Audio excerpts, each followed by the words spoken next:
En Santo Domingo, a finales del siglo XIX, el calor no era solo una sensación, era una manera de vivir. Se pegaba a la ropa, ablandaba el papel, hacía que la tinta tardara un poco más en secar y que los libros, guardados en estantes de madera, olieran a polvo húmedo y a sal. En ese mundo nace Tirso Mejía Ricart, en 1895, cuando la República Dominicana todavía arrastraba el siglo como una carga. Guerras, civiles recientes, caudillos que entraban y salían del poder, una economía que respiraba al ritmo del azúcar y del crédito extranjero, y un Estado que muchas veces parecía más una promesa que una maquinaria. La infancia de un futuro historiador no suele venir con trompetas, viene con rutinas, con calles de piedra, con conversaciones de adultos que los niños fingen no escuchar, con nombres propios que se repiten como si fueran parte del clima.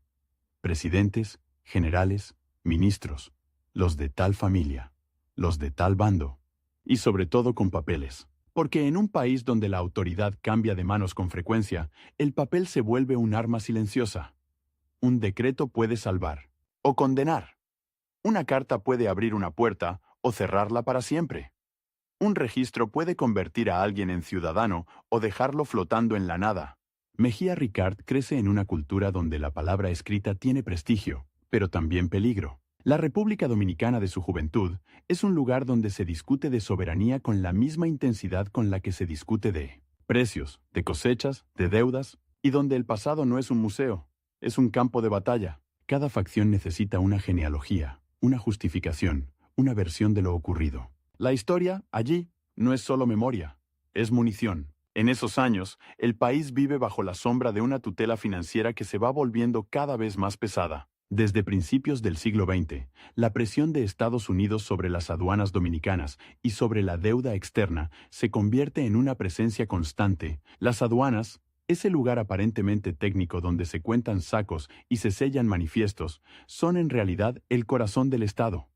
Por ahí entra el dinero. Quien controla las aduanas controla la respiración del gobierno. Y cuando un Estado depende de préstamos, de acuerdos, de arreglos con acreedores, la soberanía se vuelve una palabra que se pronuncia con cuidado, como si pudiera romperse. Tirso Mejía Ricart se forma en un ambiente donde el derecho y la historia se miran de frente, no son disciplinas separadas. El derecho necesita precedentes, necesita documentos, necesita archivos. La historia, para ser algo más que relato, necesita pruebas, necesita actas, necesita expedientes. En la República Dominicana de comienzos del siglo XX, el archivo no es un depósito neutral. Es un territorio, un lugar donde se decide qué existe y qué no existe, qué se puede demostrar y qué queda en el aire. Hay una escena que se repite en la vida de cualquier investigador serio, y en un país con instituciones frágiles, esa escena adquiere un dramatismo especial. La búsqueda de un papel que tal vez ya no esté, un acta de nacimiento, un decreto antiguo, una correspondencia oficial, un registro de propiedad. Se pregunta por él, se espera. Alguien abre un armario, mueve carpetas, sopla el polvo, frunce el ceño. Eso no aparece. O peor, eso está clasificado. O la frase más dominicana de todas cuando se trata de burocracia. Vuelva mañana. El archivo enseña paciencia. Y enseña otra cosa. Que el poder también se ejerce con silencios. Mejía Ricart pertenece a una generación que llega a la adultez cuando el país está a punto de vivir un giro brutal. En 1916, Estados Unidos ocupa militarmente la República Dominicana. No es una metáfora. No es una influencia difusa. Es una ocupación con marines, con banderas, con órdenes, con una administración que se instala y empieza a reorganizar el Estado a su manera. Para muchos dominicanos, aquello es una humillación. Para otros, una oportunidad. Para casi todos, un hecho que cambia la vida cotidiana. Cambia la policía, cambia la recaudación, cambia el lenguaje administrativo, cambia la relación entre el ciudadano y la autoridad. La ocupación estadounidense, 1916-1924, trae consigo una paradoja que marcará a los intelectuales dominicanos de la época. Por un lado, se restringe la soberanía política.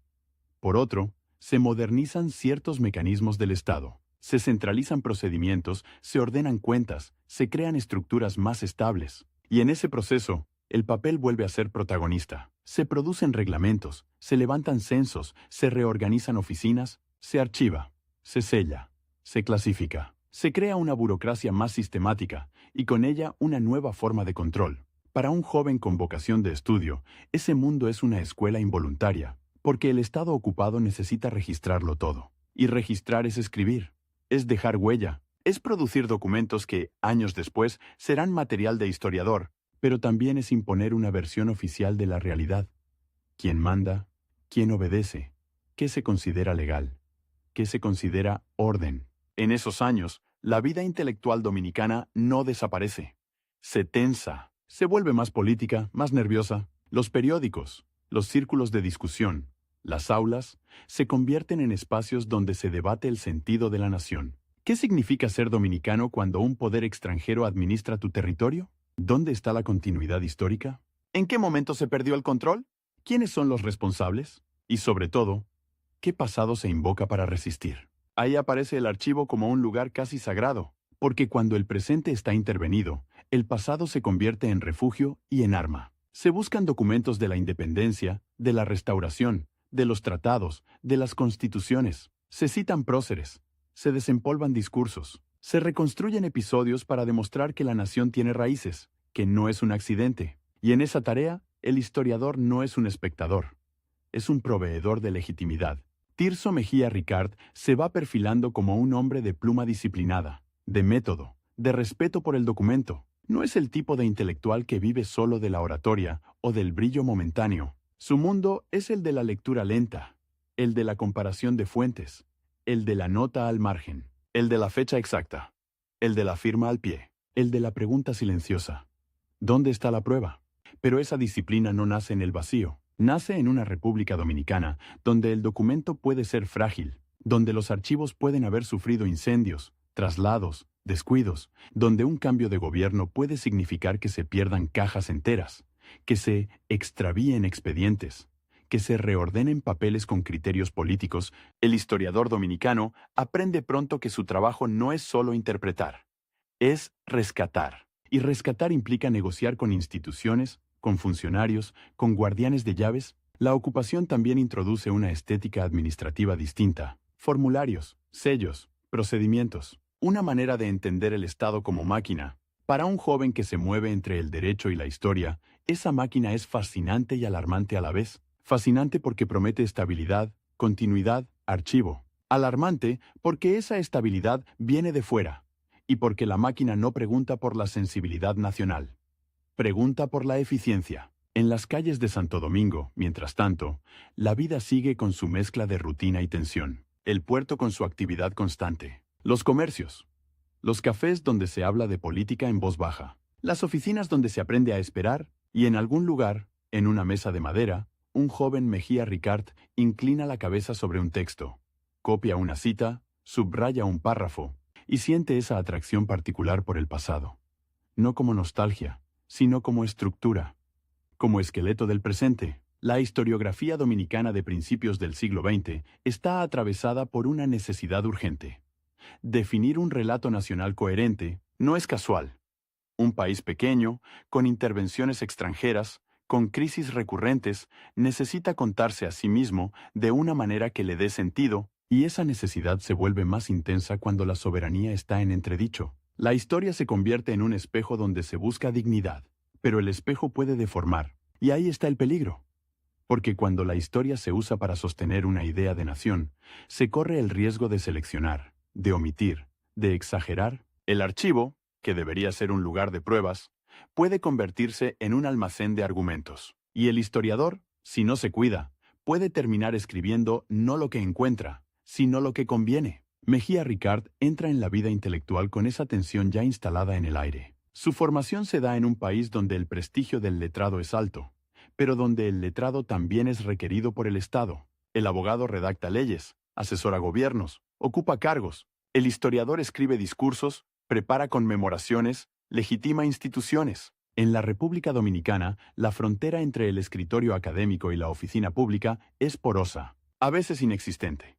Y el archivo, otra vez, aparece como el punto de contacto, porque el Estado necesita archivar para gobernar, y el historiador necesita archivar para comprender. El mismo expediente puede servir para dos cosas distintas: para administrar y para narrar, para sancionar y para explicar, para controlar y para recordar. Durante la ocupación, muchos dominicanos ven cómo se reorganizan las Fuerzas Armadas y la policía, cómo se centraliza el poder, cómo se construyen carreteras y se imponen nuevas reglas. La modernización material convive con la herida simbólica, y esa convivencia produce una generación de intelectuales que piensa el país con una mezcla de resentimiento y pragmatismo. No basta con indignarse, hay que entender cómo funciona el poder, cómo se escribe un decreto, cómo se sostiene una institución, cómo se financia un Estado. Mejía Ricard, con su inclinación hacia el derecho y la historia, está especialmente bien situado para captar esa mecánica, porque el derecho le enseña la lógica de la norma, y la historia le enseña la lógica del tiempo. El derecho dice, esto es válido porque está escrito y promulgado. La historia pregunta, ¿quién lo escribió? ¿Por qué? ¿En qué contexto? ¿Con qué intereses? Entre ambas disciplinas se abre un espacio de lucidez y de tentación. La tentación de creer que, si uno controla el archivo, controla el relato. Y si controla el relato, controla la legitimidad.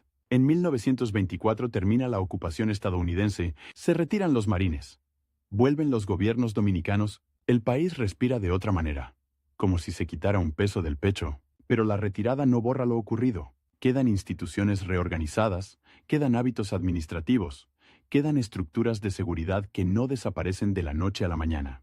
Queda, sobre todo, una experiencia, la de haber sido gobernados por un poder extranjero que dejó papeles, reglamentos, registros, un archivo de la ocupación. Para un historiador, ese archivo es dinamita, porque ahí están las huellas del control, las decisiones, las justificaciones. Ahí se puede reconstruir cómo se administró el país, qué se priorizó, qué se reprimió, qué se negoció. Pero también es un archivo sensible, políticamente cargado. No todos quieren que se lea. No todos quieren que se cite, no todos quieren que se convierta en relato público. El retorno a gobiernos dominicanos abre un periodo de proyectos culturales e institucionales, se reactivan iniciativas educativas, se fortalecen espacios de producción intelectual, se intenta consolidar una idea de Estado nacional que no dependa de tutelas. En ese clima, figuras como Mejía Ricard encuentran oportunidades. Publicar, investigar, participar en instituciones. Pero esas oportunidades vienen con condiciones, porque el Estado, incluso cuando es propio, sigue siendo un campo de fuerzas. Y la memoria nacional sigue siendo un botín. En la década de 1920, la República Dominicana vive una política agitada, con tensiones entre caudillos, con disputas regionales, con ambiciones militares. La estabilidad es frágil. Y cuando la estabilidad es frágil, el pasado se usa como argumento para el presente. Se invocan héroes, se citan constituciones, se reinterpretan episodios. La historia se vuelve un lenguaje común de la política. Mejía Ricard, en ese ambiente, se consolida como un hombre que entiende el valor del documento, no solo como fuente sino como símbolo. Un documento puede ser una prueba, sí, pero también puede ser un talismán. Aquí está, escrito, firmado, sellado. En sociedades donde la palabra oral domina muchas relaciones, el papel firmado tiene un aura especial. Es la promesa de permanencia. Y sin embargo, esa permanencia es engañosa, porque el papel se pierde, se rompe, se quema, se guarda bajo llave, se traspasa de una oficina a otra, se reordena, se reescribe. El archivo es un organismo vivo, y a veces enfermo, y el historiador que trabaja con archivos aprende a desconfiar incluso de lo que ve. ¿Este expediente está completo? ¿Falta una hoja? ¿Por qué hay un salto de fechas? ¿Por qué esta firma parece distinta? En ese aprendizaje se forma el carácter profesional de Mejía Ricard, un carácter que combina paciencia con obsesión. La paciencia de esperar el acceso, la obsesión de no conformarse con una sola versión, la paciencia de copiar a mano, de revisar, de comparar, la obsesión de fijar una cronología, de establecer una secuencia, de no dejar que el relato se vuelva puro adorno. Pero la vida de un intelectual en la República Dominicana no transcurre en una torre de marfil, transcurre cerca del Estado, cerca de ministerios, de tribunales, de oficinas, y esa cercanía tiene un precio. El intelectual se vuelve útil, y cuando uno es útil, lo llaman, le piden informes, le piden discursos, le piden que ordene papeles, le piden que ponga su prestigio al servicio de una institución. El archivo entonces cambia de manos, del investigador al burócrata, del burócrata al Estado, y a veces del Estado al investigador, pero ya con marcas, sellos, tachaduras, clasificaciones. En los años posteriores a 1924, el país intenta definirse, se habla de modernización, de educación, de identidad. Se mira hacia el pasado para encontrar un hilo conductor, y en ese proceso, la figura del historiador adquiere un papel público. No es solo alguien que escribe para especialistas, es alguien que ayuda a construir una memoria compartida, una memoria que se enseña en escuelas, que se celebra en fechas patrias, que se imprime en manuales. Mejía Ricard se mueve en ese espacio con una mezcla de vocación y realismo, la vocación de quien cree en el rigor del documento, el realismo de quien sabe que, sin instituciones, no hay archivo, y sin archivo, no hay historia. Para investigar se necesita acceso, se necesita tiempo, se necesita apoyo, se necesita muchas veces un cargo, una credencial, una relación. La independencia intelectual, en un país con recursos limitados, es un lujo raro. Y ahí aparece la contradicción íntima que lo acompañará toda la vida. Para proteger el pasado, necesita al Estado. Pero el Estado no es neutral. El Estado pide lealtades, pide prioridades, pide silencios, pide que ciertas cosas se digan de cierta manera. En la República Dominicana de las primeras décadas del siglo XX, además, el Estado está en construcción permanente. No hay una continuidad tranquila. Hay rupturas, hay golpes, hay cambios de constitución, hay reacomodos. Y cada reacomodo trae su propia necesidad de legitimación. Cada nuevo poder necesita decir, nosotros somos la continuidad verdadera. Y para decir eso, necesita historia. El joven Mejía Ricard aprende entonces que el pasado no es solo un objeto de estudio, es una herramienta de gobierno, y que el archivo no es solo un lugar de consulta, es un lugar de control. Imaginemos una oficina de la época, ventiladores que giran lento, papeles apilados, tinta, sellos de goma, un funcionario que firma, sin mirar demasiado, otro que revisa un libro de actas con dedos manchados de azul. En una esquina, un armario metálico o de madera con llave. Dentro, carpetas.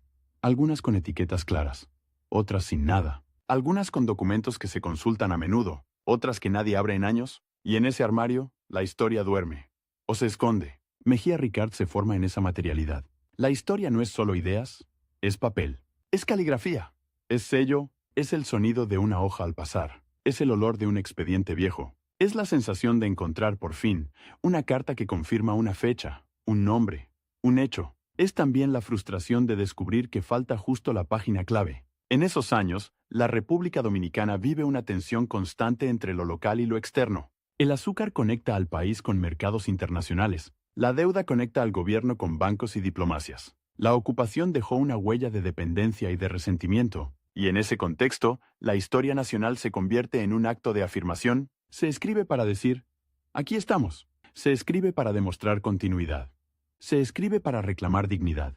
Pero afirmar no es lo mismo que comprender. Y ahí está el filo de la navaja. Porque la historia puede convertirse en un himno. Y un himno no admite matices. El historiador, si quiere ser fiel al archivo, necesita matices. Necesita reconocer contradicciones, fracasos, ambigüedades. Necesita decir que los héroes también dudaron, que los gobiernos también negociaron, que la nación también se construyó con errores. ¿Hasta dónde se puede llegar con esa honestidad en un país donde la política exige certezas? ¿Hasta dónde se puede escribir con rigor cuando el Estado necesita un relato claro? Mejía Ricard, todavía en su etapa de formación y primeros pasos, no tiene todas las respuestas. Pero ya vive dentro del dilema. Lo vive cada vez que un documento contradice una versión popular. Lo vive cada vez que una fecha no encaja con la narrativa oficial. Lo vive cada vez que un archivo está incompleto y alguien sugiere, con una sonrisa, que no hace falta buscar más. La década de 1920, además, es un tiempo de aprendizaje institucional. Se intenta profesionalizar la administración pública, fortalecer el derecho, ordenar procedimientos. Para un jurista historiador, ese es un terreno natural. El derecho ofrece un lenguaje de orden, la historia ofrece un lenguaje de continuidad. Juntos, pueden construir Estado, pero también pueden construir una versión conveniente del pasado. En la vida cotidiana de un intelectual dominicano de la época, la lectura convive con la política. Se leen crónicas, se leen constituciones, se leen discursos, se discute en tertulias, se escriben artículos, se participa en instituciones culturales, y al mismo tiempo se observa el movimiento de los cuarteles, las alianzas, las rivalidades, porque en la República Dominicana el poder militar no es un detalle. Es un actor central. Esa presencia militar se volverá decisiva muy pronto. Pero incluso antes de 1930, ya se siente el peso de los uniformes, de las jerarquías, de la disciplina. La ocupación estadounidense reorganizó fuerzas armadas y creó estructuras que luego serían aprovechadas por líderes dominicanos. La maquinaria queda. Cambia el conductor. Mejía Ricard, mientras tanto, sigue acercándose al archivo como quien se acerca a una fuente de agua en medio del calor. El archivo promete frescura intelectual. Hechos, fechas, pruebas. Promete una verdad que no depende del rumor. Pero el archivo también puede ser un espejismo, porque lo que se archiva es lo que el poder decide archivar. Y lo que se pierde para siempre. En esa conciencia se forma su mirada, una mirada que entiende que la historia no es solo lo que ocurrió, sino lo que quedó registrado, y que lo registrado no es inocente, que cada acta, cada decreto, cada carta oficial tiene un propósito, que el historiador debe leer no solo el contenido, sino la intención, no solo la letra, sino el contexto. A finales de los años 20, el país se acerca a un umbral, la política se endurece. Las ambiciones se concentran, la figura de Rafael Leónidas Trujillo, jefe militar, empieza a perfilarse como un hombre con un proyecto de poder total. Todavía no es el régimen consolidado que dominará las décadas siguientes, pero el clima ya cambia. Se siente en la manera en que se habla, en la manera en que se calcula, en la manera en que algunos empiezan a alinearse. Para un intelectual que necesita instituciones para trabajar, ese cambio es crucial. Porque cuando el poder se concentra, las instituciones se vuelven más eficaces y más exigentes. El archivo puede volverse más ordenado y más vigilado. La publicación puede volverse más fácil y más condicionada. La carrera pública puede ofrecer estabilidad y pedir obediencia. Mejía Ricard llega a ese umbral con una formación marcada por la ocupación, por el retorno a la soberanía formal, por la fragilidad de la política dominicana y por la experiencia concreta del papel como instrumento de poder. No es un soñador ingenuo. Es un hombre que ha visto cómo se gobierna con decretos y con fusiles, con aduanas y con archivos. Un hombre que sabe que la historia, en su país, no se escribe solo para entender.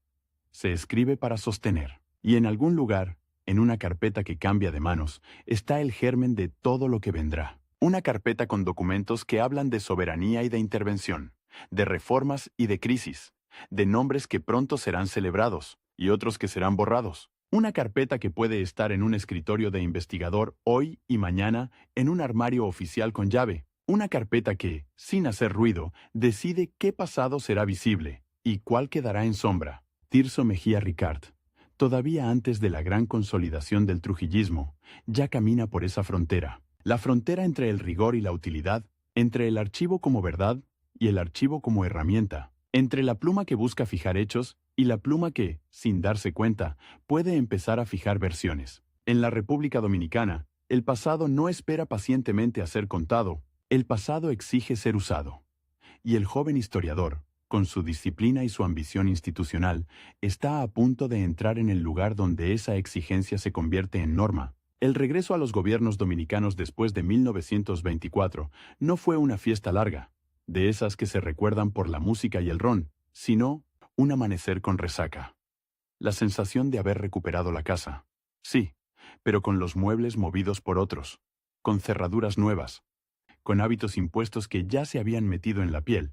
La ocupación se iba, pero dejaba su caligrafía, dejaba reglamentos, dejaba libros de contabilidad más prolijos, dejaba una Guardia Nacional que, con el tiempo, sería el molde de un poder mucho más duro. Y dejaba, sobre todo, una idea peligrosa: que el Estado podía funcionar como máquina si alguien apretaba los tornillos correctos. Para un hombre como Tirso Mejía Ricard, formado en la devoción por el documento, ese momento era una invitación y una trampa. La invitación. Por fin, un Estado dominicano que necesitaba organizarse, escribir sus normas, ordenar sus archivos, reconstruir su memoria institucional. La trampa. Ese mismo Estado, frágil y ansioso, iba a pedirle a los letrados algo más que técnica. Iba a pedirles adhesión. Iba a pedirles que el papel no solo registrara, sino que justificara. La vida pública dominicana de los años 20 tenía un sonido particular. El de los sellos golpeando el escritorio. El de las máquinas de escribir que empezaban a imponerse en algunas oficinas. El de los ventiladores que no alcanzaban a vencer el bochorno. El de los pasos en pasillos estrechos donde se mezclaban abogados jóvenes, militares con uniforme recién planchado y empleados que conocían El secreto verdadero del poder. ¿Dónde estaba la llave del armario? Porque el armario era el archivo, y el archivo era el país en miniatura. En ese clima, Mejía Ricard entra de lleno en el servicio público. No como un accidente, sino como una consecuencia lógica de su perfil. En la República Dominicana, el intelectual que sabe leer papeles antiguos y redactar papeles nuevos termina, tarde o temprano, en una oficina. El Estado llama a quienes dominan el lenguaje del Estado, y el lenguaje del Estado es el derecho. Artículos, incisos, considerandos, firmas, un idioma que pretende ser frío, pero que siempre está cargado de intención. La transición de la mesa de estudio a la mesa de despacho no es un salto, es un deslizamiento. Un día estás copiando una cita de una constitución vieja, comparando versiones, buscando la fecha exacta de una reforma. Al día siguiente, esa misma habilidad te sirve para redactar un informe, para revisar un decreto, para ordenar expedientes que alguien dejó en desorden porque el gobierno anterior cayó y el nuevo llegó con prisa. Y en esa prisa, el papel se vuelve más importante que la verdad. Lo urgente es que el expediente esté en regla, que el sello esté donde debe, que la firma sea la correcta, que el documento pueda circular sin trabas. La administración no vive de matices, vive de trámites. Mejía Ricard aprende pronto que el Estado no es una idea abstracta, sino una coreografía de pequeñas decisiones. ¿Qué se archiva? ¿Qué se copia? ¿Qué se transcribe en un libro de actas? ¿Qué se deja en un cajón para después? ¿Qué se declara perdido? Y sobre todo, ¿quién tiene autoridad para decirlo? Porque el archivo no se defiende solo con amor al pasado, se defiende con jerarquía, con presupuesto, con personal, con un reglamento que obligue a conservar, con una oficina que tenga paredes secas, estantes, cajas, inventarios. Y eso, en un país que todavía se está inventando a sí mismo, es una batalla diaria. En los años posteriores a la ocupación, la política dominicana vuelve a su vieja costumbre de moverse como mar picado, gobiernos que intentan consolidarse, oposiciones que se reorganizan, caudillos regionales que no aceptan quedar fuera del reparto, militares que descubren que el uniforme no solo da autoridad en la calle, sino también en la mesa de negociación. La estabilidad es un bien escaso, y cuando la estabilidad es escasa, el Estado se aferra a lo que puede controlar.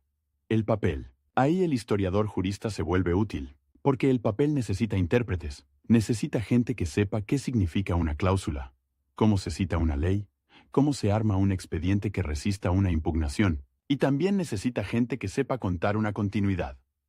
Esto no es improvisación, esto viene de antes, esto tiene antecedentes, esto está respaldado por la tradición institucional. La palabra tradición en un Estado joven es oro, y el oro, en política, siempre atrae manos. Mejía Ricard, al entrar en la administración, se encuentra con un dilema que no se anuncia en voz alta, pero se siente en cada pasillo.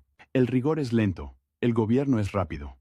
El rigor exige revisar, cotejar, dudar. El gobierno exige decidir, firmar, ejecutar. El rigor se alimenta de preguntas silenciosas. El gobierno se alimenta de certezas públicas. Y el funcionario que duda demasiado se vuelve un estorbo. El funcionario que firma sin mirar se vuelve un peligro. Entre esos dos extremos se mueve el hombre de archivo. Hay una escena típica de la época, repetida hasta el cansancio. Un ciudadano llega a una oficina con un problema de tierras, de herencia, de identidad, trae papeles doblados, amarillentos, algunos con manchas de humedad, otros con firmas casi borradas. El empleado los mira con desgano. El ciudadano insiste. Eso está en el registro. Eso lo firmó tal. Eso se aprobó en tal año. Y entonces aparece el verdadero poder. El funcionario que sabe dónde buscar, que conoce el orden de los libros, que entiende la lógica de los expedientes.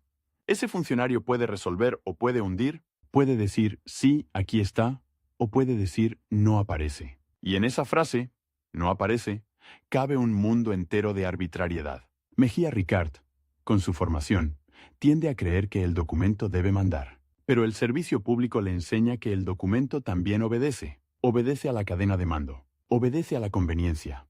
Obedece a la urgencia. Obedece incluso al miedo. Porque en un país donde los cambios de poder pueden ser bruscos, el papel compromete. Un expediente puede ser una prueba de lealtad o de traición. Una carta puede ser un salvoconducto o una condena. Un informe puede convertirse, años después, en evidencia contra quien lo escribió. Por eso el archivo, en la práctica, no es solo un depósito, es un campo minado, y el que camina por él aprende a pisar con cuidado. En la segunda mitad de los años 20, la República Dominicana intenta modernizar su administración. Se habla de profesionalización, de reformas, de orden. Se crean y reorganizan dependencias, se fortalecen procedimientos, se busca, al menos en el discurso, que el Estado sea menos personal y más institucional, pero la realidad es terca. La política sigue siendo una red de relaciones, de favores, de alianzas, y la institución, muchas veces, es el nombre elegante de una lealtad. Mejía Ricard se mueve en ese mundo con una ventaja. Entiende el valor simbólico de la legalidad. En sociedades donde la fuerza ha sido un árbitro frecuente, la ley puede ser un escudo o una máscara. La ley puede proteger al ciudadano, sí, pero también puede proteger al poder, dándole una apariencia de orden. Y el historiador que trabaja dentro del Estado ve cómo se fabrica esa apariencia. Con decretos bien redactados, con actas impecables, con ceremonias donde se lee un texto solemne y se firma ante testigos. La solemnidad es parte del mecanismo. La solemnidad hace que el papel parezca inevitable. En paralelo, la vida cultural dominicana busca afirmarse, se publican textos, se organizan conmemoraciones, se discute sobre identidad nacional. La historia se vuelve un recurso de primer orden. Sirve para enseñar en las escuelas, para formar ciudadanos, para sostener un orgullo, herido por la ocupación reciente. Y ahí el Estado vuelve a necesitar al historiador. No al historiador que incomoda, sino al que ordena, al que fija fechas, al que construye una línea clara desde los próceres hasta el presente, al que convierte el pasado en una columna vertebral. Mejía Ricard, que viene del archivo, sabe que el pasado rara vez es una línea recta. Sabe que está lleno de contradicciones, de pactos, de fracasos, de ambiciones, pero también sabe que el Estado prefiere líneas rectas porque las líneas rectas se enseñan mejor, se repiten mejor, se imprimen mejor y sobre todo, se obedecen mejor. En el despacho, la carpeta cambia de manos. Esa carpeta, la misma imagen que lo persigue, puede contener un expediente administrativo, una correspondencia diplomática, un registro de propiedad, un informe sobre un conflicto local. Pasa del mensajero al escribiente, del escribiente al jefe de sección, del jefe de sección al ministro. Cada mano deja una marca, un sello, una nota al margen, una orden breve. Archívese, pásese, resérvese. Y esa última palabra, resérvese, es una puerta que se cierra, porque reservar es una forma elegante de ocultar. No se destruye el documento, no se niega su existencia, simplemente se lo aparta del circuito. Se lo saca de la luz, se lo guarda por razones, y esas razones, en política, suelen ser más fuertes que cualquier argumento académico. El joven funcionario aprende también el lenguaje de la prudencia. No se dice censura, se dice conveniencia, no se dice prohibido. Se dice, no es oportuno. No se dice, esto compromete.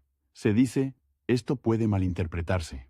Y así, poco a poco, el Estado va moldeando la escritura, no con órdenes explícitas siempre, sino con un clima, con una atmósfera donde el que entiende, entiende. En esos años, además, la economía dominicana sigue atada a ciclos externos. El azúcar manda.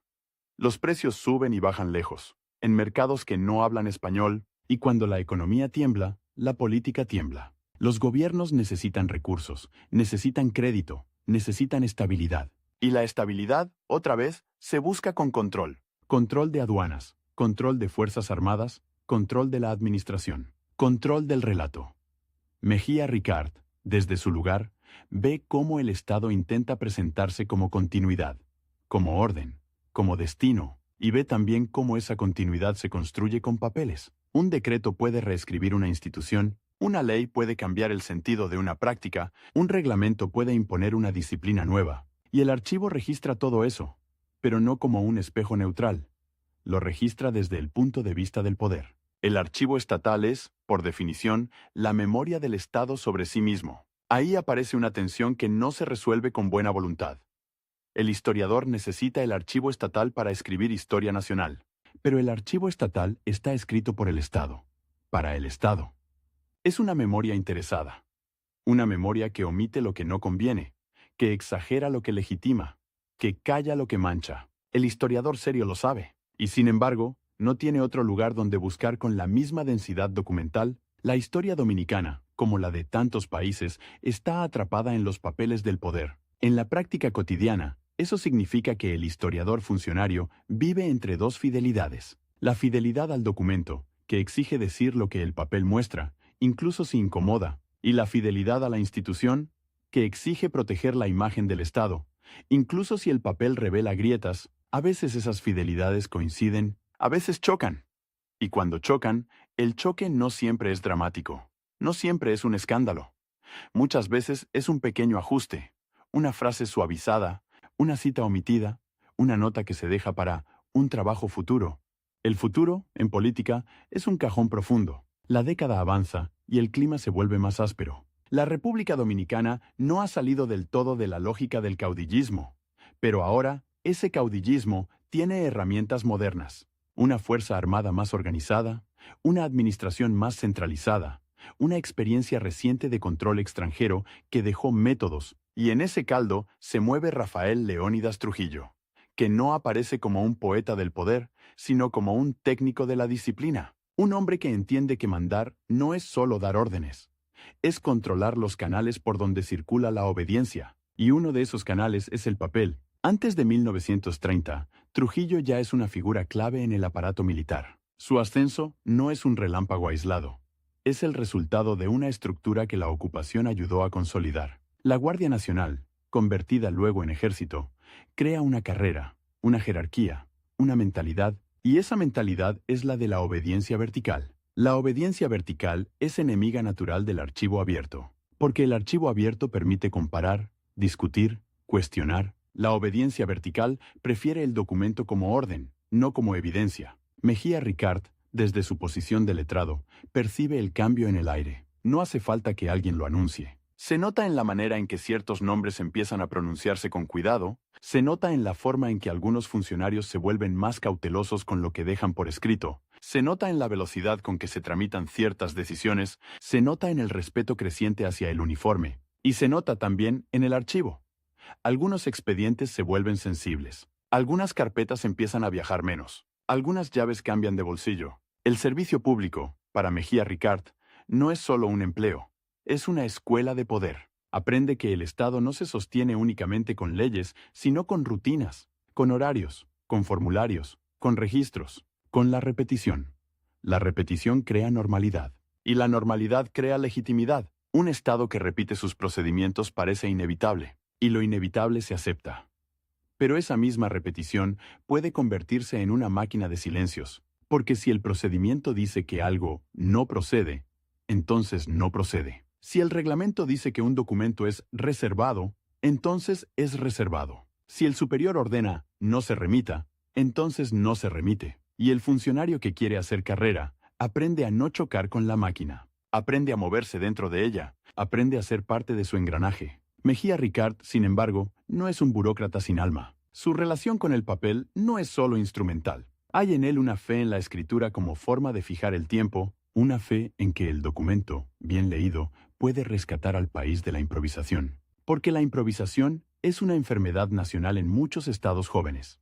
Se gobierna con urgencias, con parches, con soluciones momentáneas. El historiador cree en la continuidad, cree en aprender del pasado. Cree en que el Estado puede ser más que un botín. Esa fe lo empuja a colaborar con instituciones, a participar en proyectos que buscan ordenar, registrar, sistematizar. Y ahí está el punto delicado. Ordenar es necesario, pero ordenar también es seleccionar. Registrar es conservar, pero registrar también es decidir qué merece ser conservado. Sistematizar es dar claridad, pero dar claridad puede significar borrar lo incómodo. La frontera es fina. Tan fina como una hoja de papel. En los pasillos de la administración, la conversación política se mezcla con la conversación técnica. Se habla de presupuestos, de nombramientos, de reformas. Se habla de quién entra y quién sale. Se habla de lealtades. Y se habla también de historia, pero no como disciplina, sino como argumento. Eso siempre fue así. Eso viene de tiempos de tal. Eso lo estableció tal gobierno. La historia se usa como martillo. Y el que conoce el archivo tiene el martillo más pesado. Mejía Ricard empieza a entender que su conocimiento puede ser arma, puede servir para defender una posición, para desmontar una acusación, para legitimar una decisión. Un dato bien colocado en un informe puede inclinar una balanza. Una cita de un documento antiguo puede darle a una medida reciente un aire de continuidad, y esa capacidad de dar continuidad es, en política, una forma de poder. El país, mientras tanto, sigue viviendo su vida material. Calles con polvo cuando no llueve, barro cuando llueve demasiado. Casas, donde el calor obliga a abrir ventanas y el ruido entra con facilidad. Oficinas donde el papel se ondula por la humedad. Bibliotecas, donde los libros se protegen como se puede, con cuidado artesanal. El archivo no es un edificio monumental con clima controlado.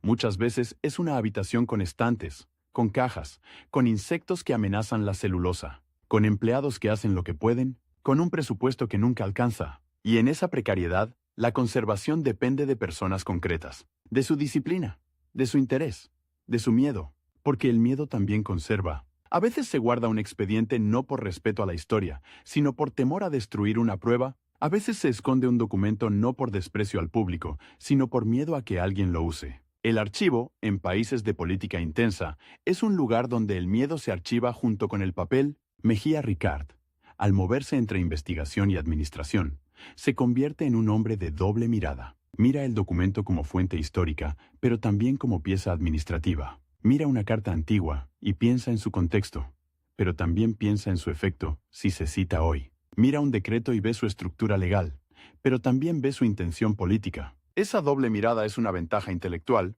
y es una carga moral, porque llega un momento en que el funcionario debe decidir qué tipo de letrado quiere ser, el que se aferra al rigor aunque pierda influencia, o el que se adapta para conservar un espacio desde el cual, tal vez, proteger algo. En la práctica, la mayoría vive en una zona gris.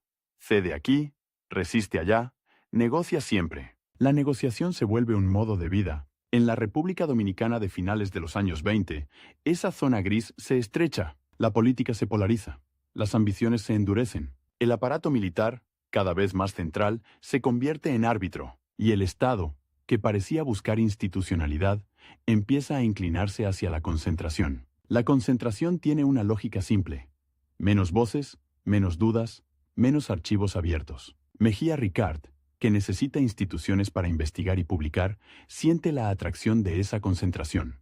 Promete orden, continuidad, recursos. Un Estado fuerte puede financiar archivos, puede imprimir libros, puede sostener academias, puede organizar conmemoraciones. Un Estado fuerte puede, incluso, proteger el patrimonio documental, pero el Estado fuerte también puede exigir que ese patrimonio se use para un relato único. Y el relato único es el enemigo natural del historiador. En esos años, la carpeta vuelve a cambiar de manos. Ya no es solo la carpeta del expediente administrativo, es la carpeta de la memoria nacional. La carpeta donde se decide qué episodios se celebran, qué figuras se elevan, qué conflictos se minimizan. Esa carpeta circula entre ministerios, instituciones culturales, oficinas de prensa, círculos intelectuales. Y cada traslado deja huellas.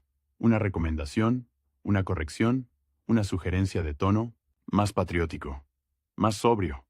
Evitar polémicas. Palabras que parecen inocentes, pero que van estrechando el margen. Mejía Ricard, en su entrada al servicio público, aprende el lenguaje del Estado como se aprende un idioma extranjero.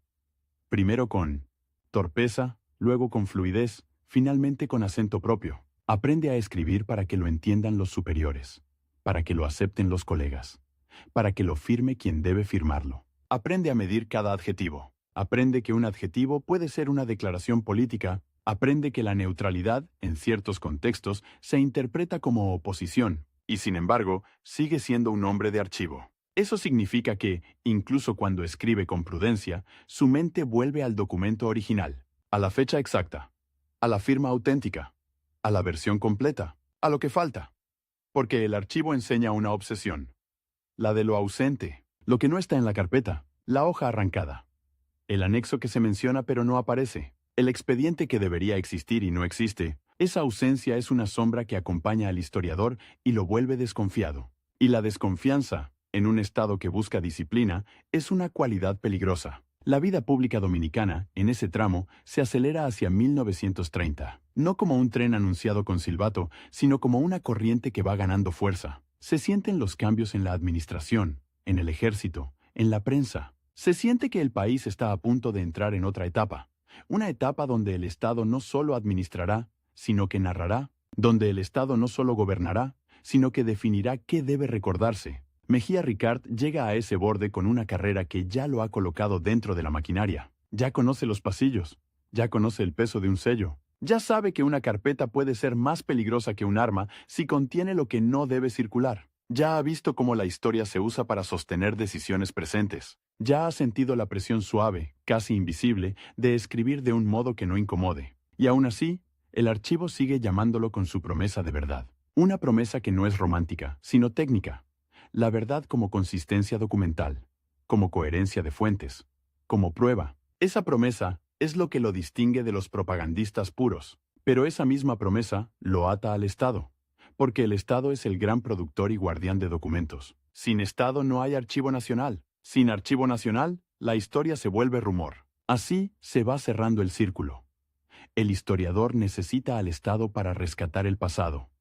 El Estado necesita al historiador para legitimar el presente. Y en medio, una carpeta que pasa de mano en mano, cada vez con más sellos, cada vez con más marcas, cada vez con menos inocencia. En el calor de Santo Domingo, el papel se ablanda, la tinta se corre un poco, los bordes se doblan, pero lo que queda escrito, queda, y lo que se decide no escribir, también queda, aunque sea como vacío. Cuando el país cruce el umbral de 1930, esa carpeta ya no será solo un objeto de oficina, será un instrumento de régimen, y el hombre que aprendió a amar el archivo tendrá que decidir, día tras día, si su disciplina sirve para iluminar o para ordenar la sombra. 1930 no llega como una fecha en un almanaque, llega como un cambio de temperatura. El aire se vuelve más denso, las conversaciones bajan un tono, en las oficinas, donde antes se discutía con cierta libertad de abogado joven, con esa confianza de quien cree que la ley es un terreno común, empieza a imponerse otra música. La del cálculo. La del mejor no. La del eso no conviene. Y en el centro de esa nueva atmósfera está el mismo objeto de siempre, humilde y decisivo.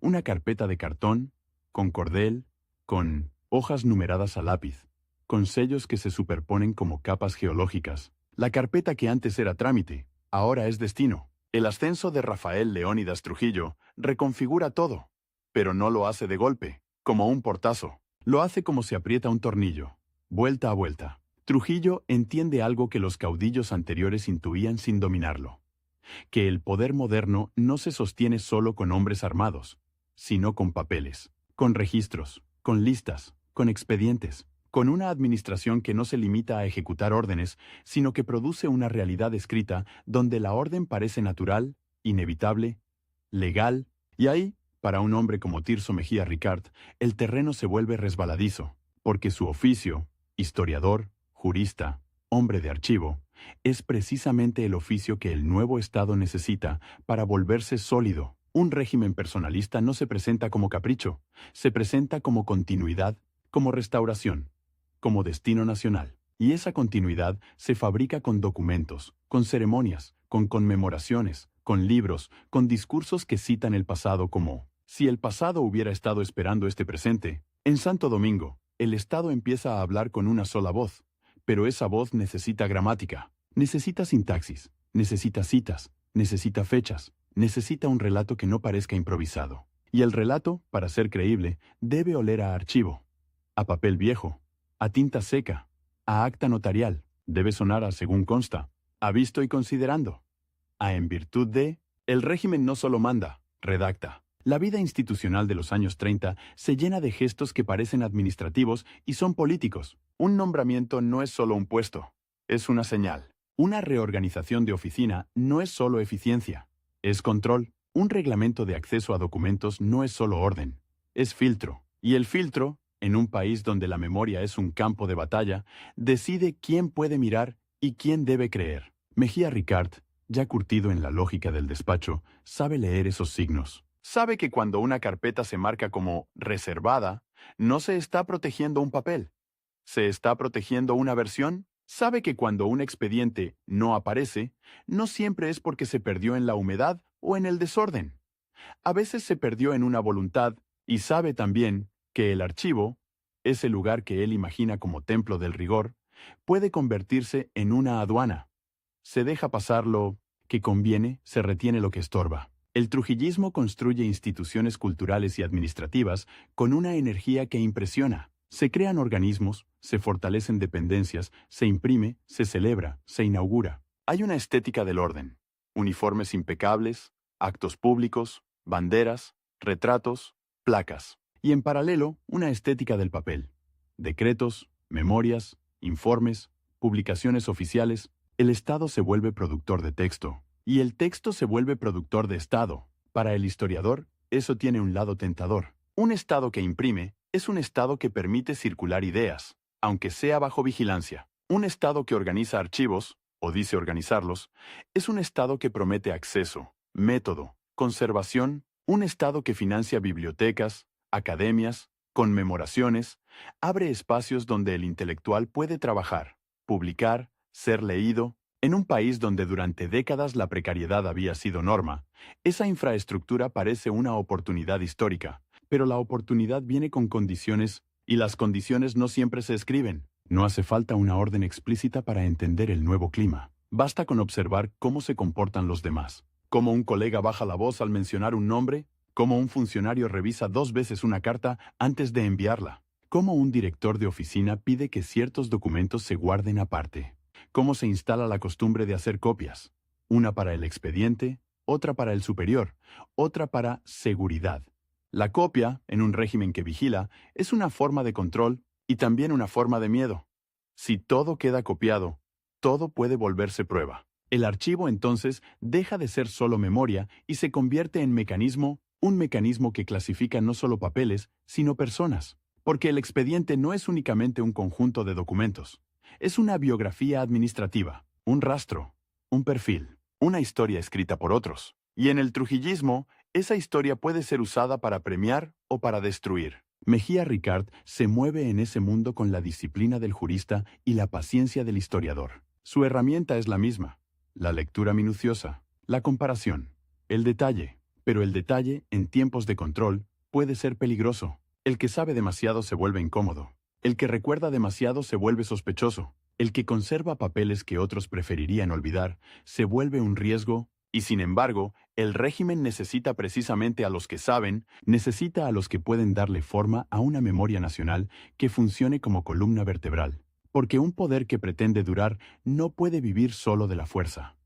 Necesita legitimidad, necesita símbolos, necesita una genealogía, necesita héroes, fechas, efemérides. Necesita una historia que parezca inevitable, como si el país hubiera caminado, paso a paso, hacia este orden. Ahí aparece el dilema silencioso del historiador funcionario. ¿Cómo sostener el rigor cuando el Estado pide utilidad? ¿Cómo escribir con matices cuando el régimen exige claridad? ¿Cómo citar documentos que muestran contradicciones cuando la política quiere una línea recta? En la práctica, el dilema se resuelve en pequeñas decisiones, casi invisibles. No se trata siempre de mentir. A veces basta con seleccionar, con elegir qué entra y qué queda fuera, con decidir qué se subraya y qué se deja en nota al pie, con cambiar un adjetivo, con mover una frase, con omitir un contexto. La historia, cuando se vuelve instrumento, no necesita falsificaciones burdas. Le basta con una edición cuidadosa, y el archivo, otra vez, es el escenario, porque el archivo no habla solo. El archivo necesita intérpretes, necesita manos que ordenen, ojos que lean, plumas que transcriban. Y en un régimen que entiende el valor del pasado, el intérprete del archivo se vuelve un actor político, aunque no lo quiera. En los años 30 y 40, la República Dominicana vive una consolidación del aparato estatal que, vista desde el escritorio, se siente como una expansión constante. Más formularios, más reglamentos, más correspondencia, más informes. La máquina administrativa crece, y con ella crece la necesidad de ordenar, de clasificar, de inventariar, de crear series documentales, de establecer jerarquías de acceso. El archivo se profesionaliza en algunos aspectos, pero también se militariza en su lógica. ¿Quién puede ver? ¿Quién puede copiar? ¿Quién puede citar? La carpeta cambia de manos con más frecuencia y con más cuidado. Ya no circula libremente por la oficina. Se firma su recepción, se anota la hora, se registra el responsable, se exige devolución, y cuando vuelve, vuelve con marcas. Un sello nuevo, una nota breve, una instrucción, no divulgar, uso interno, confidencial. Palabras que no solo protegen información, protegen poder. Mejía Ricard, que ha dedicado su vida a creer que el documento es una forma de verdad, se encuentra trabajando en un mundo donde el documento es también una forma de disciplina. La verdad documental existe, sí, pero su circulación está controlada, y la circulación es parte de la verdad pública. Un hecho que no puede ser citado es un hecho que no existe para la sociedad. Un documento que no puede ser consultado es un documento que no puede corregir el relato. En ese contexto, la historiografía se vuelve un campo estratégico, no solo por lo que dice, sino por lo que calla. El régimen impulsa conmemoraciones, rescata figuras, organiza ceremonias donde el pasado se presenta como una marcha ordenada hacia el presente. Se exaltan ciertos episodios, se simplifican conflictos, se pulen aristas. La nación se narra como una unidad sin fisuras.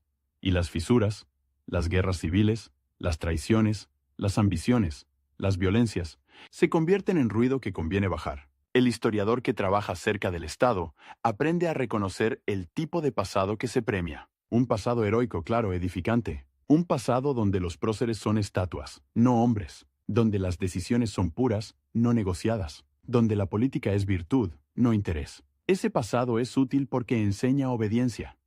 Si la historia es una cadena de héroes y sacrificios, el presente debe ser disciplina y gratitud. Pero el archivo real, el archivo de verdad, es otra cosa. Es un montón de papeles contradictorios. Cartas donde se negocia. Informes donde se acusa. Actas donde se registra el conflicto. Expedientes donde se ve la miseria cotidiana del Estado. Deudas, pleitos, corrupción, improvisación. El archivo real no es épico, es humano. Y lo humano, para un régimen que busca perfección, es un problema. Mejía Ricard vive en esa tensión. Su formación lo empuja a respetar la complejidad, su carrera lo empuja a producir claridad.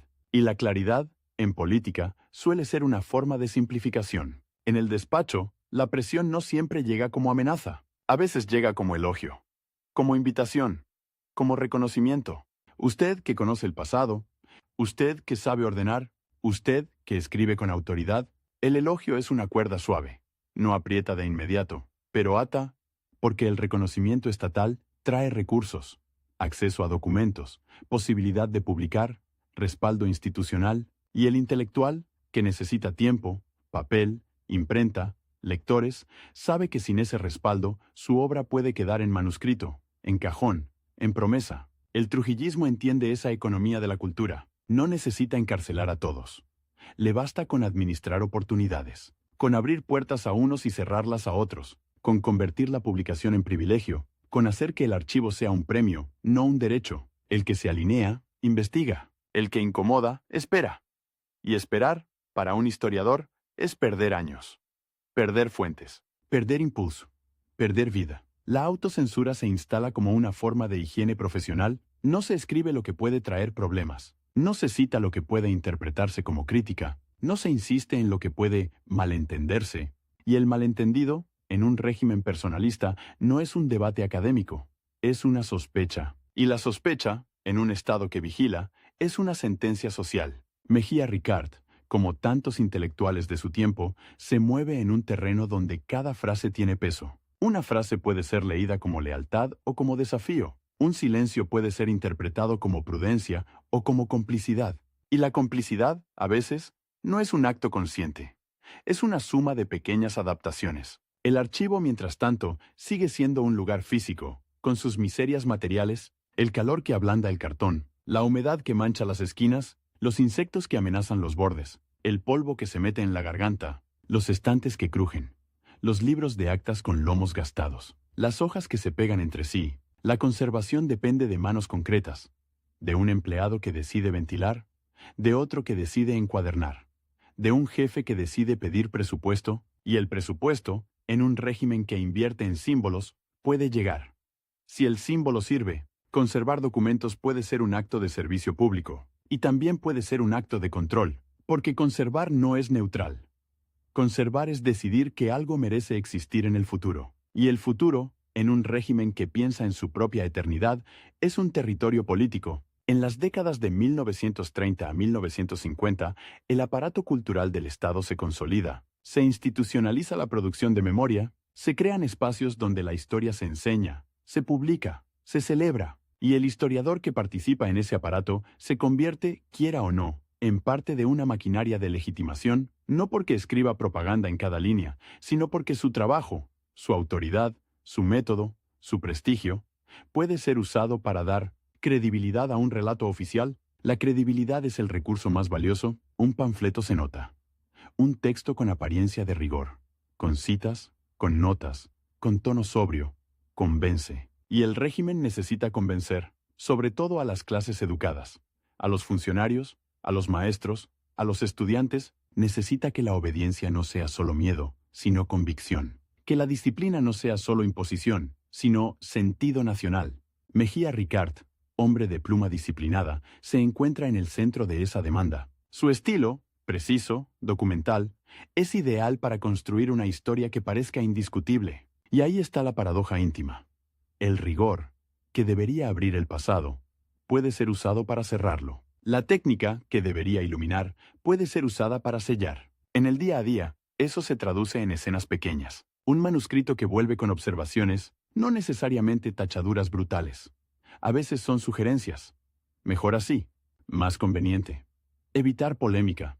Un capítulo que se recomienda posponer. Una cita que se considera innecesaria. Un documento que se pide no reproducir. Y el historiador, que sabe que esa cita es clave, debe decidir si insiste o si cede. Insistir puede significar perder acceso, perder apoyo, perder cargo. Ceder puede significar conservar un espacio desde el cual, quizá, proteger otras cosas, salvar documentos, ordenar fondos, evitar destrucciones, mantener viva una mínima cultura de archivo. Esa es la lógica de la zona gris.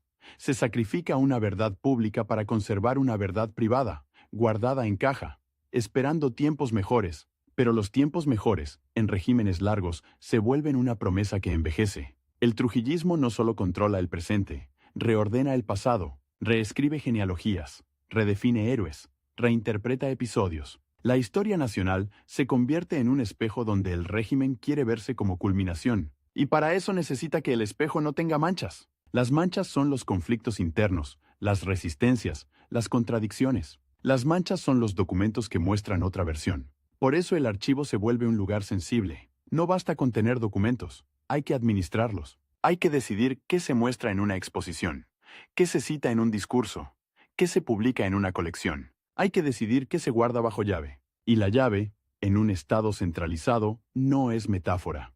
Es un objeto que cambia de bolsillo. Mejía Ricard, como funcionario e intelectual, vive esa materialidad del poder. Sabe que el acceso a una sala, a un armario, a un libro de actas, depende de una firma, de un permiso, de una confianza. Y la confianza, en un régimen personalista, se mide por señales, por gestos, por silencios, por adhesiones públicas. La adhesión pública puede ser tan simple como asistir a un acto, firmar una declaración, participar en una comisión, puede ser escribir un prólogo, puede ser aceptar un cargo, y cada aceptación suma. No necesariamente por convicción ideológica, sino por lógica institucional. Si se quiere trabajar, hay que estar dentro. Si se quiere proteger el archivo, hay que tener llave. Si se quiere publicar, hay que tener imprenta. Y la imprenta, muchas veces, está del lado del Estado. La historia, entonces, se vuelve una negociación permanente. No una negociación teatral, sino cotidiana. Una negociación de tono, de énfasis, de omisiones. Y el historiador aprende a escribir con doble lectura.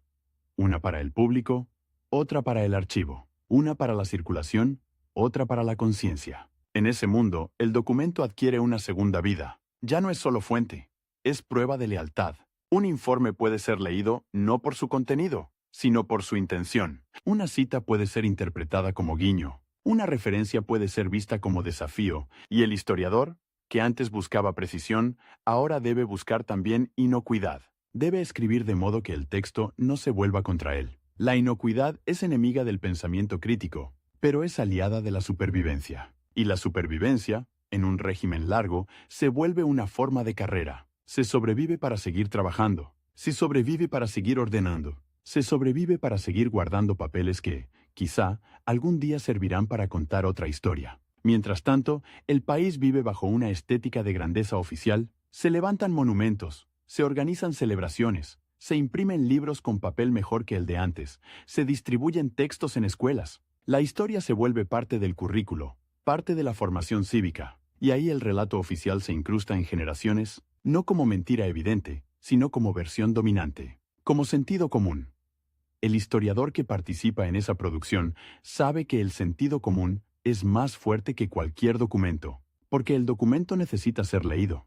El sentido común se respira. Y cuando una versión del pasado se vuelve respirable, se vuelve difícil de cuestionar. Mejía Ricard, con su disciplina de archivo, puede intentar introducir matices, puede insistir en una fecha exacta, en una cita completa, en una referencia que obliga a reconocer complejidad, pero el margen es estrecho, y el margen se estrecha más con el paso de los años, a medida que el régimen consolida su control sobre prensa, educación, instituciones. En los 40 y 50, el Estado dominicano bajo Trujillo es una maquinaria que no solo administra, sino que vigila. La vigilancia no siempre es visible, pero se siente en la manera en que se redactan cartas, en la forma en que se archivan informes, en el cuidado con que se guardan copias, en la costumbre de no dejar borradores, porque el borrador revela dudas, y la duda, en un régimen que exige certeza, es peligrosa. El archivo, paradójicamente, se llena de certezas oficiales, de documentos que afirman, que declaran, que celebran, y al mismo tiempo, se vacía de ciertas cosas, de correspondencias incómodas, de informes críticos, de testimonios disonantes, no necesariamente porque se destruyan en masa, a veces sí, a veces no, sino porque se dejan fuera del circuito, se guardan en otro lugar, se clasifican con otra etiqueta, se pierden en un traslado, se extraviaron. El extravío es una palabra blanda para una acción dura, y el historiador lo sabe. Sabe que el extravío puede ser casual, pero también puede ser política. Y cuando el extravío se vuelve costumbre, la historia futura se escribe con huecos, con silencios, con ausencias que parecen naturales, pero que son fabricadas. Mejía Ricard, en su madurez, se encuentra entonces ante una realidad amarga. El archivo que él ama puede ser manipulado no solo por lo que contiene, sino por lo que deja de contener. Y el historiador, que trabaja con lo que hay, corre el riesgo de convertirse en reproductor de esos huecos, no por mala fe, sino por limitación material. Porque si el documento no está, no se cita. Si no se cita, no existe en el relato. Y si no existe en el relato, el Estado gana. La carpeta, esa imagen recurrente, se vuelve símbolo de esa batalla. Una carpeta puede contener la versión completa de un episodio, o puede contener solo lo que conviene. Puede tener anexos, o puede estar incompleta. Puede estar abierta, o puede estar sellada.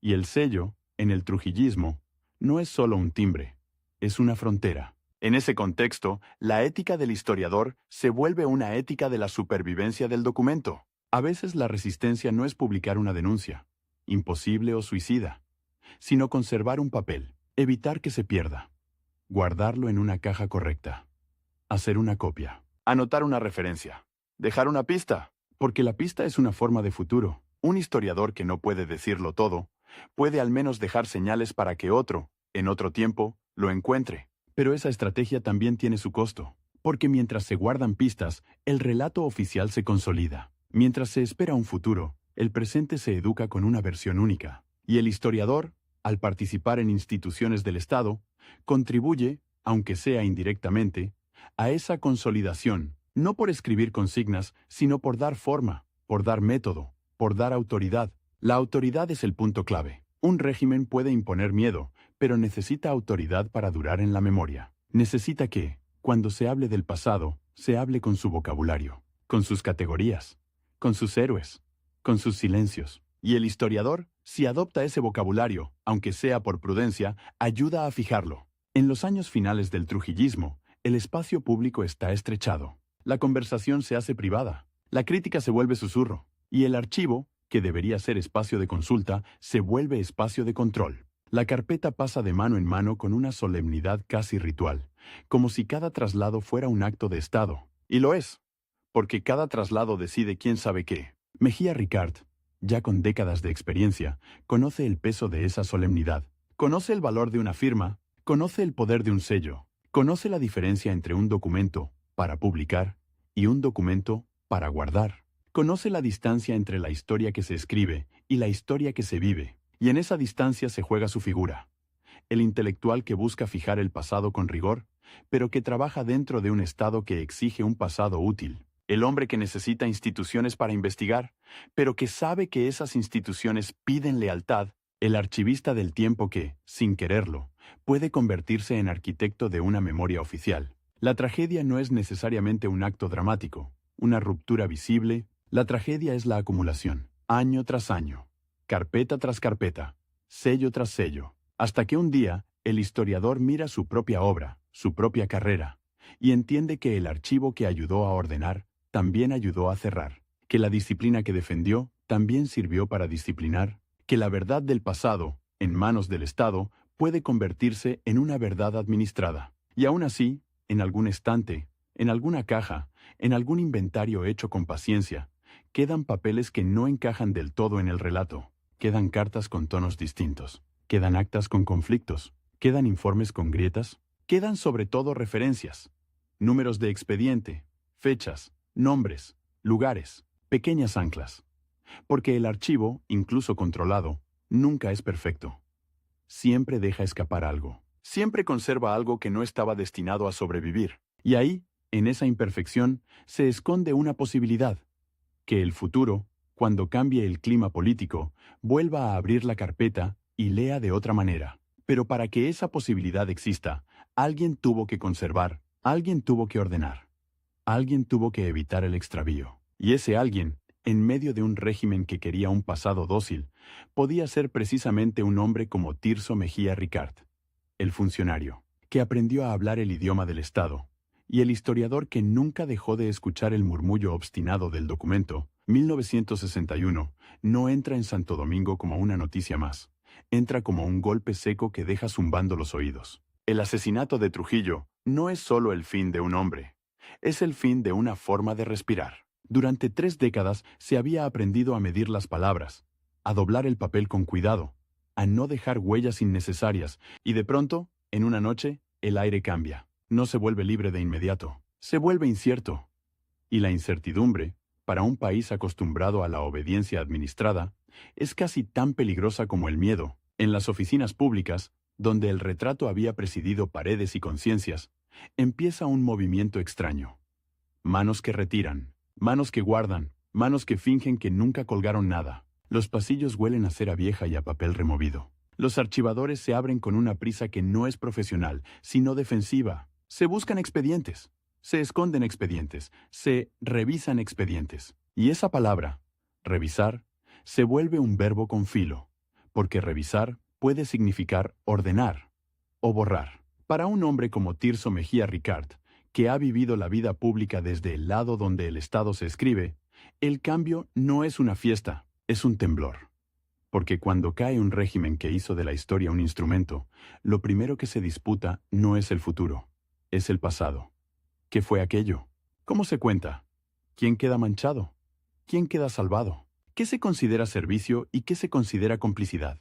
La carpeta, esa vieja protagonista de cartón y cordel, vuelve a cambiar de manos, pero ahora con otra temperatura. Antes, el sello confidencial era una frontera impuesta desde arriba. Ahora, el sello puede ser una trampa para quien lo firmó. Antes, un documento reservado protegía al régimen. Ahora, puede condenar a un funcionario. Y el archivo, que parecía un depósito de memoria, se revela como lo que siempre fue: un campo minado. En los días posteriores a 1961, la República Dominicana entra en una fase de reacomodo acelerado. Se improvisan autoridades, se reordenan lealtades, se ensayan discursos. La palabra democracia empieza a circular con una mezcla de esperanza y de sospecha, como una moneda recién acuñada que todavía no se sabe si es auténtica. Y en ese clima, la historiografía, esa disciplina que en tiempos normales se permite el lujo de la distancia, se vuelve urgente. Se necesita explicar, se necesita justificar, se necesita sobre todo separar. Separar es una operación moral y administrativa. Separar al Estado de Trujillo, separar a las instituciones de la persona, separar a los técnicos de los propagandistas, separar a los que solo trabajaban de los que hacían política. Pero el problema es que el trujillismo había borrado esas fronteras con método. Había hecho del trabajo una forma de política, había hecho de la administración una forma de adhesión, había hecho del papel una forma de obediencia, y ahí aparece la figura de Mejía Ricard en su tramo final.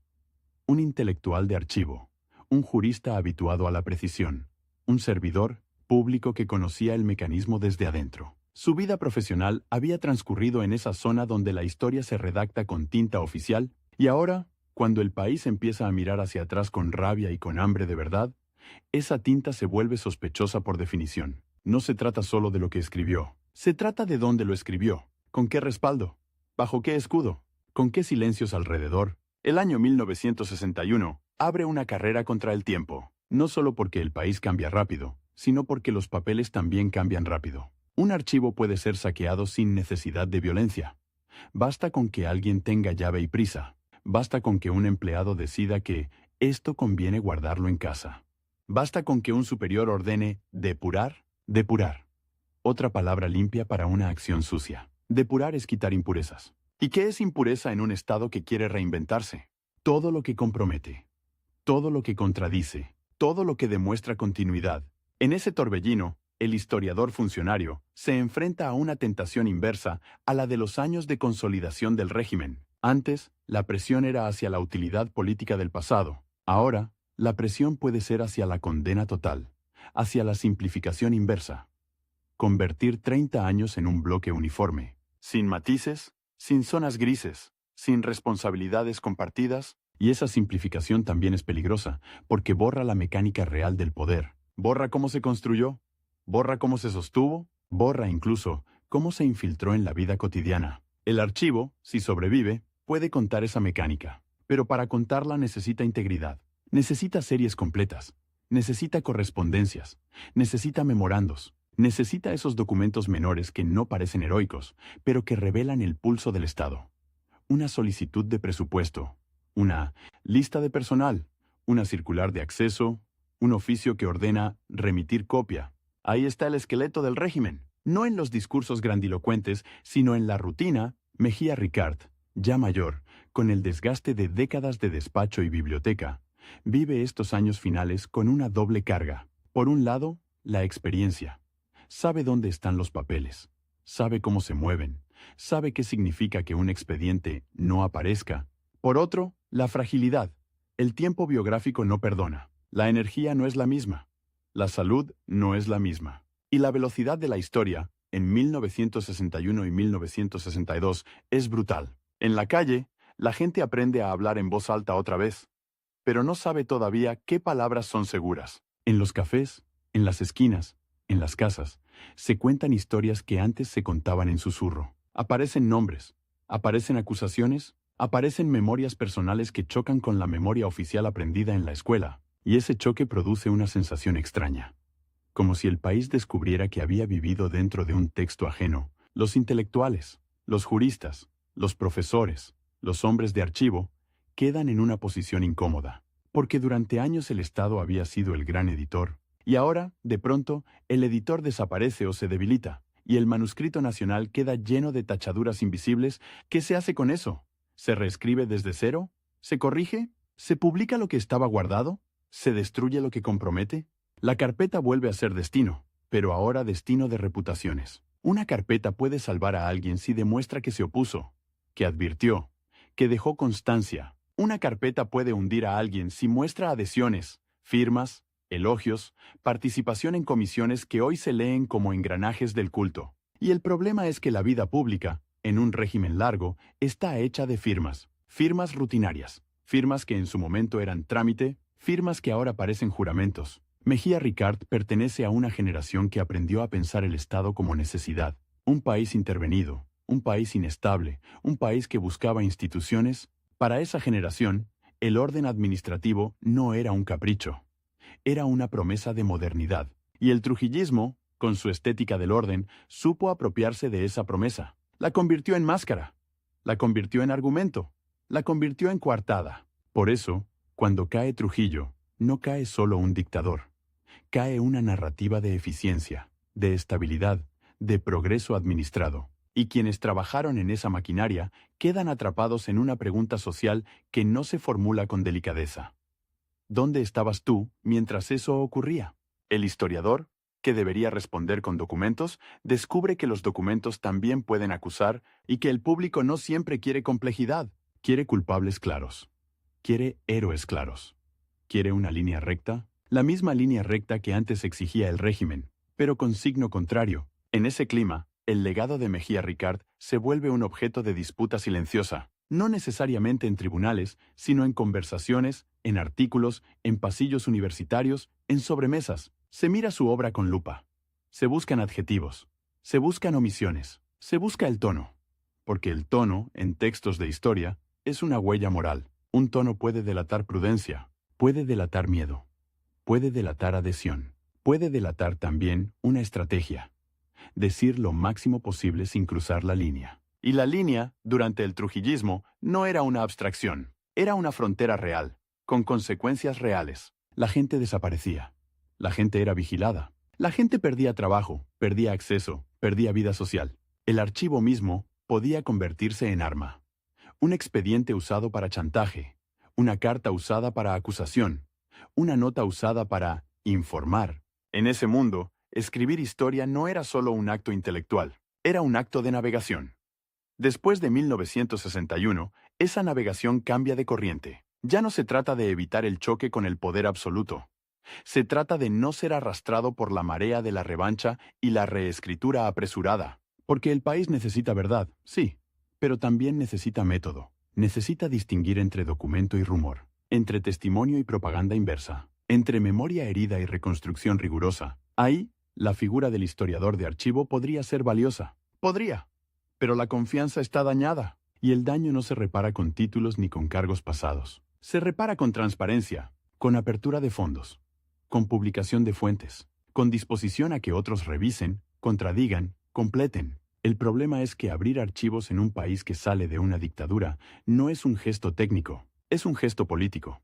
Abrir significa exponer redes, exponer nombres, exponer continuidades, exponer que el Estado no era solo Trujillo, sino también una constelación de funcionarios, empresarios, militares, intelectuales, burócratas. Exponer que la historia oficial no se escribió sola, y en 1963, la República Dominicana vive una transición convulsa, con expectativas enormes y estructuras frágiles. La política se acelera, los discursos se radicalizan, las instituciones tiemblan. En ese temblor, el archivo puede ser visto como botín o como amenaza. Botín para quien quiere controlar el relato nuevo. Amenaza para quien teme que el relato viejo lo alcance. Mejía Ricard, en sus últimos años, queda en medio de ese reordenamiento de memorias. Su vida, que había sido una larga conversación con papeles, se enfrenta a un país que quiere respuestas rápidas. Y los papeles no dan respuestas rápidas. Los papeles exigen paciencia, exigen cotejo, exigen contexto, exigen aceptar que el pasado no es un tribunal con veredictos inmediatos, sino un laberinto de decisiones humanas. El desgaste biográfico pesa. La vejez no es solo cansancio, es también una forma de soledad profesional. Los colegas mueren o se retiran. Las redes cambian. Los jóvenes llegan con otras urgencias, con otras palabras, con otra relación con el miedo. Para ellos, el trujillismo puede ser una herida abierta. Para los mayores, además, fue un clima total, una atmósfera que se metía en la ropa y en la escritura. Y sin embargo, incluso en esa vejez, el archivo sigue ahí, con su materialidad obstinada, estantes, legajos, libros de actas, hojas con bordes mordidos por la humedad, tintas que se apagan, sellos que se superponen, firmas que parecen idénticas y no lo son. El archivo no tiene ideología, tiene rastros, pero los rastros, en manos humanas, se convierten en relato. El legado de Mejía Ricard, entonces, no puede medirse solo por lo que publicó o por los cargos que ocupó, sino por algo más difícil, de ver. ¿Qué ayudó a conservar? ¿Qué ayudó a ordenar? ¿Qué ayudó a institucionalizar? Porque en un país donde los papeles se pierden con facilidad, por descuido, por clima, por pobreza administrativa, por voluntad política, conservar es una forma de poder, y también puede ser una forma de servicio. La pregunta moral se vuelve más compleja cuando se mira desde el archivo. Un funcionario puede haber participado en el aparato cultural del régimen y al mismo tiempo haber evitado que se destruyeran fondos documentales. Puede haber escrito con prudencia y al mismo tiempo haber dejado pistas para el futuro.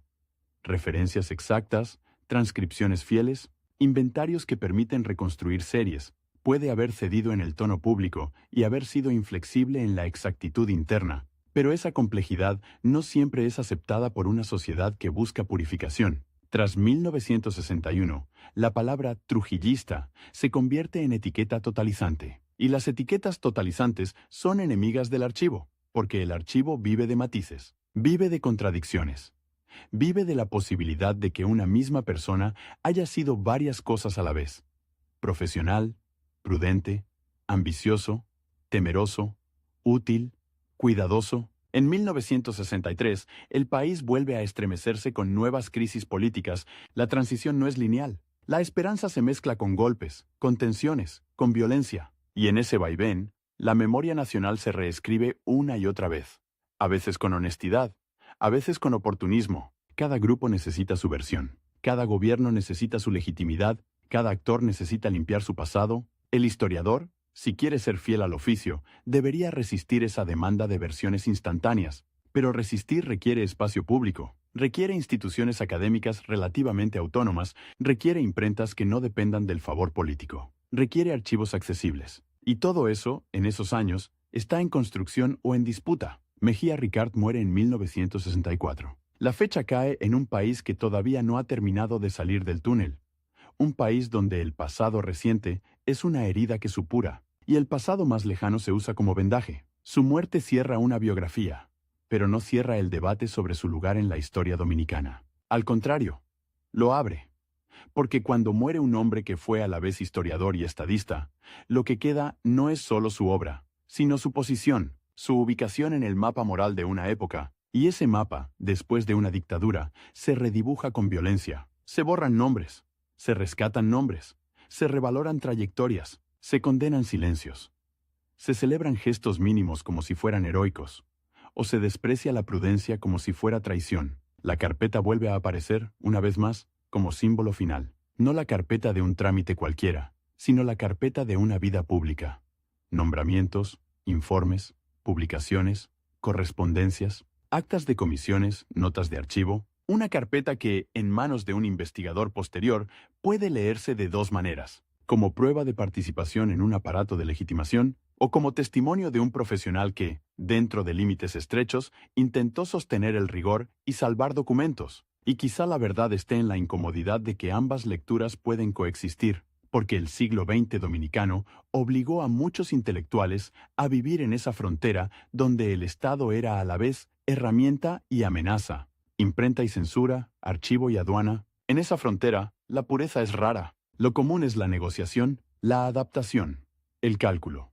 A veces, la resignación. El legado de Tirso Mejía Ricard queda entonces atado a una pregunta que el país se hace a sí mismo cada vez que revisa su historia. ¿Quién escribió lo que creemos saber? ¿Con qué papeles? ¿Bajo qué sellos? ¿Con qué permisos? ¿Y qué parte de esa memoria es descubrimiento?